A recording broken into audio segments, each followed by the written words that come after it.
오늘 아침 굿모닝 시카고.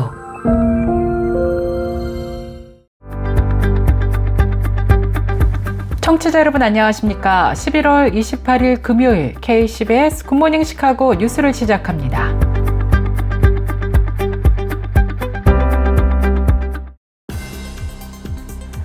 오늘의 주요 뉴스입니다. 워싱턴 DC의 백악관 인근에서 26일 순찰 중이던 웨스트 버지니아 주 방위군 소속 병사 2명이 총에 맞아 중태에 빠졌습니다. 트럼프 정부가 추수감사절 하루 전 워싱턴 DC 한복판에서 발생한 주 방위군 겨냥 총격 사건을 계기로 반이민 정책에 더욱 고삐를 당기고 있는 모습입니다. 연방이민국은 지난 27일 SNS X에 대통령의 지시에 따라 모든 우려 국가 출신 모든 외국인의 영주권에 대한 전면적이고 철저한 재조사를 지시했다고 적었습니다. 전미 소매연맹 NRF에 따르면 이달과 오는 12월 2달 동안 전국의 연말 쇼핑 시즌 소매 매출은 1조 10억에서 1조 200억 달러에 달할 것으로 전망되고 있습니다. 틱톡과 같은 사회 관계망 서비스의 입소문을 타고 한국산 화장품이 미 주류 유통업체 상품 진열대에 빠르게 침투하고 있다고 CNBC 방송이 27일 보도했습니다.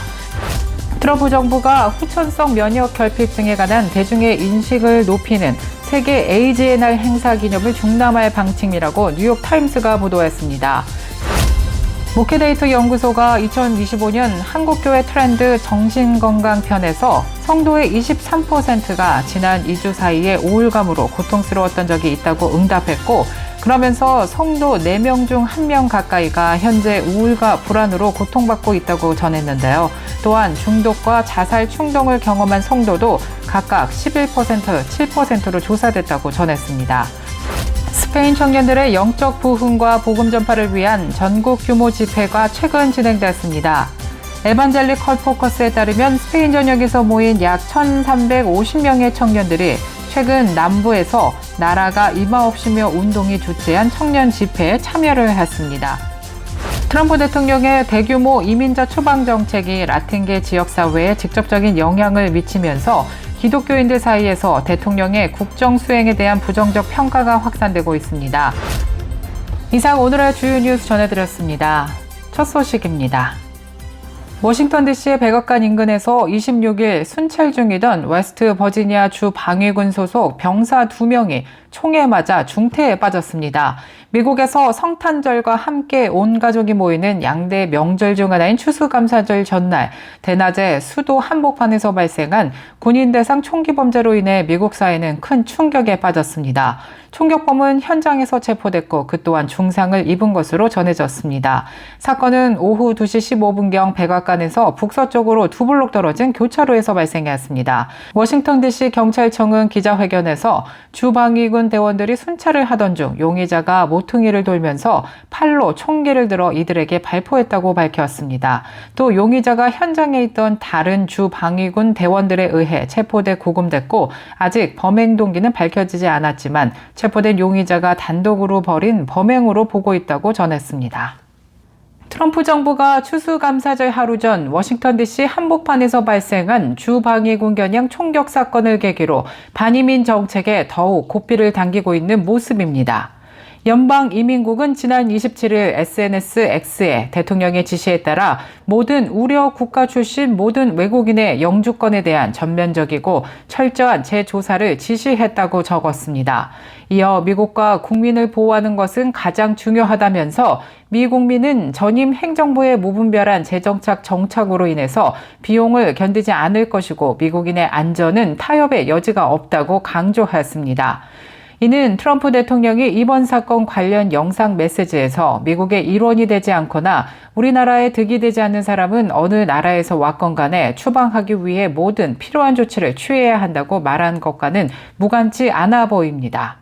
주 방위군 병사 2명을 쏜 총격범이 미군의 아프가니스탄 철군이 이루어진 지난 2021년 미국으로 건너온 아프가니스탄 출신의 이민자였기 때문입니다. 연방이민국은 트럼프 대통령의 영상 메시지 직후 아프가니스탄 출신 이민 신청자들에 대한 심사를 무기한 중단하기도 했습니다. 전미소매연맹 NRF에 따르면 이달과 오는 12월 2달 동안 전국의 연말 쇼핑 시즌 소매 매출은 1조 10억에서 1조 200억 달러에 달할 것으로 전망되고 있습니다. 지난 2024년 같은 기간과 비교해서 최대 4.2% 증가한 수치며 전미소매연맹이 통계를 집계한 이후 처음으로 1조 달러를 넘어선 것입니다. 소비자 1인당 연말 지출 비용은 평균 890달러 49센트로 예상됩니다. 대부분 선물과 식품, 장식 등 연말 지출에 사용할 계획인 것으로 집계됐습니다. 23년 동안 조사한 통계 중에 지난해 901달러 99센트에 이어서 두 번째로 높은 수준입니다. 하지만 이는 실제 구매량이 증가한 것이 아니라 물가 상승분이 반영된 지출 증가라는 분석이 우세합니다. 금융정보업체 랭크레이트가 올 연말 식료품과 파티, 모임 준비에 쓰이는 주요 품목들을 분석한 결과 필수품의 78%의 가격이 상승한 것으로 조사됐습니다. 홍콩에서 지난 26일 발생한 고층 아파트 단지 화재 참사로 최소 75명이 숨지고 76명이 부상당했습니다. 실종자와 중상자가 많아 인명피해는 더 커질 것으로 예상되는 가운데 현지 당국은 건물 보수 공사 책임자 3명을 체포하고 홍콩 전역에서 대규모 보수 공사 중인 아파트의 안전 상태를 점검했습니다. 지난 27일 현지 통신 등에 따르면 전날 오후 2시 51분경 홍콩 북부 타이포 구역의 32층 주거용 고층 아파트 단지 윙푸코트에서 불이 났다는 신고가 들어왔습니다. 화재가 난 아파트 단지는 모두 8개 동으로 이 가운데 7개 동에 불이 났습니다. 4개의 동에서는 약 10시간 만에 불길이 대부분 잡혔으나 나머지 3개 동은 24시간 이상 지난 이날 저녁에야 진화 단계에 접어들었습니다. 이번 화재는 최소 135명의 사상자를 내며 홍콩이 1997년 영국에서 중국으로 반환된 이후 최악이자 1948년 176명의 사망자를 낸 홍콩 창고 화재 이후 77년 만에 가장 큰 인명피해를 낸 참사가 됐습니다. 틱톡과 같은 사회 관계망 서비스의 입소문을 타고 한국산 화장품이 미 주류 유통업체 상품 진열대에 빠르게 침투하고 있다고 CNBC 방송이 27일 보도했습니다. CNBC가 인용한 시장조사업체 닐슨 분석에 따르면 올해 미국 내 K-뷰티 매출 전망치는 20억 달러로 작년보다 37% 급증할 것으로 추정되고 있습니다.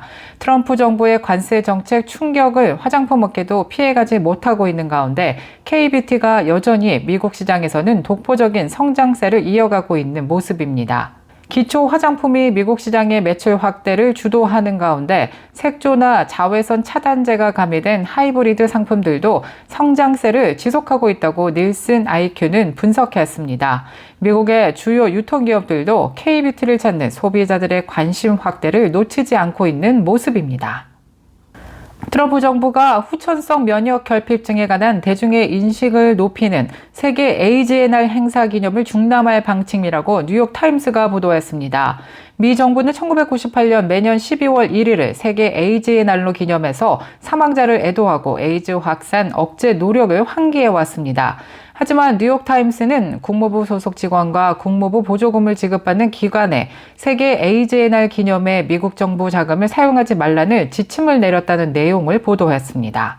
또한 소속 직원들과 보조금 수령자들이 세계 에이즈의 날 행사와 관련 이벤트에 단순히 참가할 수는 있지만 소셜미디어, 언론 접촉, 연설, 그 밖에 대중을 향한 메시지 등을 통해 세계 에이즈의 날을 공개, 홍보하지 말라고 요구한 것으로 조사됐습니다.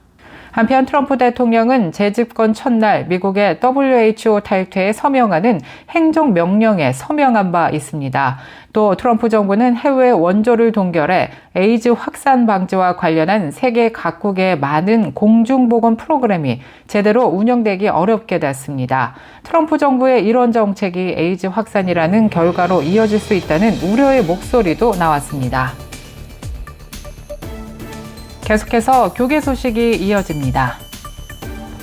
목회데이터 연구소가 2025년 한국교회 트렌드 정신건강편에서 성도의 23%가 지난 2주 사이에 우울감으로 고통스러웠던 적이 있다고 응답했고, 그러면서 성도 4명 중 1명 가까이가 현재 우울과 불안으로 고통받고 있다고 전했는데요. 또한 중독과 자살 충동을 경험한 성도도 각각 11%, 7%로 조사됐다고 전했습니다. 성도들이 교육받기를 원하는 정신질환으로는 우울증이 61%로 1위를 차지했고, 이어 치매 51%, 불안장애 46%, 어린이 관련 정신질환 24%, 인터넷 중독 23% 등의 순으로 조사됐습니다. 또 목회자에게 주변 목회자, 사모, 목회자 자녀의 정신질환 여부를 물은 결과 목회자 3명 중 1명은 주변에 정신질환을 가지고 있는 목회자가 있다고 응답했다고 목회데이터 연구소는 전했습니다. 또 주변의 목사, 사모와 목회자 자녀의 정신질환 응답률은 40%를 넘어 목회자뿐만이 아니라 목회자 가정의 정신건강 문제에도 관심을 가져야 할 필요성을 보여준다라고 목대연은 덧붙였습니다. 스페인 청년들의 영적 부흥과 복음 전파를 위한 전국 규모 집회가 최근 진행됐습니다. 에반젤릭 컬포커스에 따르면 스페인 전역에서 모인 약 1,350명의 청년들이 최근 남부에서 나라가 이마옵시며 운동이 주최한 청년 집회에 참여를 했습니다.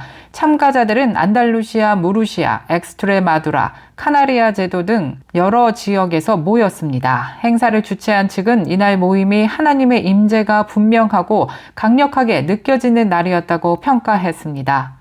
참가자들은 또 2026년 7월 2일에서 4일 알메리아에서 열릴 예정인 다음 복음화 집회를 위해 함께 기도하는 시간을 가졌습니다.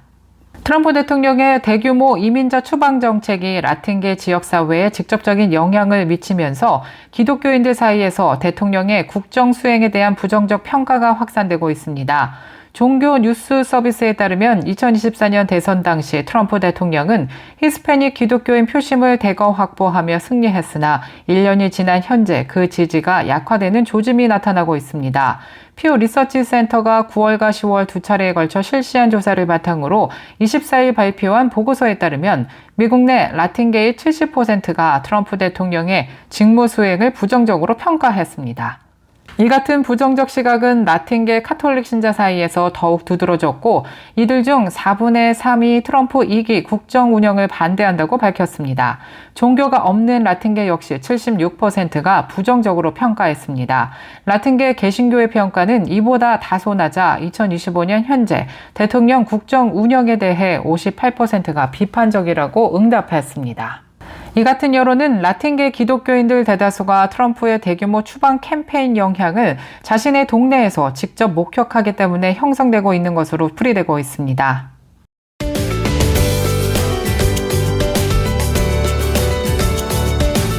KCBS 날씨 정보입니다. 금요일은 오늘 오전 중에 구름 끼고 흐린 날씨 이어지다가 낮부터는 차차 개면서 맑은 날씨 이어질 전망입니다.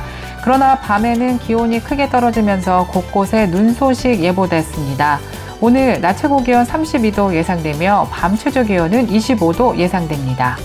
내일 아침 해 뜨는 시각 오전 6시 55분, 해 지는 시각 오후 4시 21분입니다.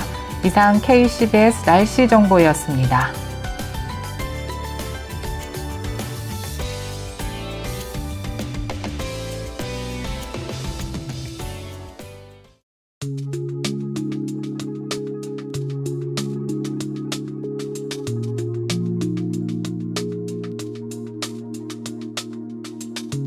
이상으로 금요일에 전해드린 굿모닝 시카고 뉴스를 마치겠습니다. 지금까지 진행의 아나운서 유정임이었고요.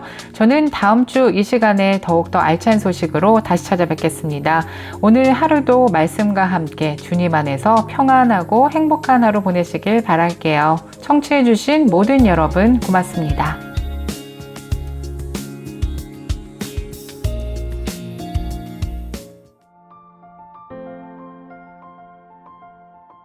굿모닝 시카고 뉴스는 삶을 마무리하는 순간을 여러분과 함께합니다. 가장 저렴한 비용과 신뢰를 바탕으로 정성을 다하는 줄리심 장의사, 최신 학문과 기술 연마를 통해 최상의 치료로 보답하는 김강수 치과, 모든 보험을 원스톱으로 해결해드립니다. 한인사회를 위한 박상화 종합보험, 최고의 상품으로 소비자의 행복을 책임지는 영신 건강 제공으로 함께합니다.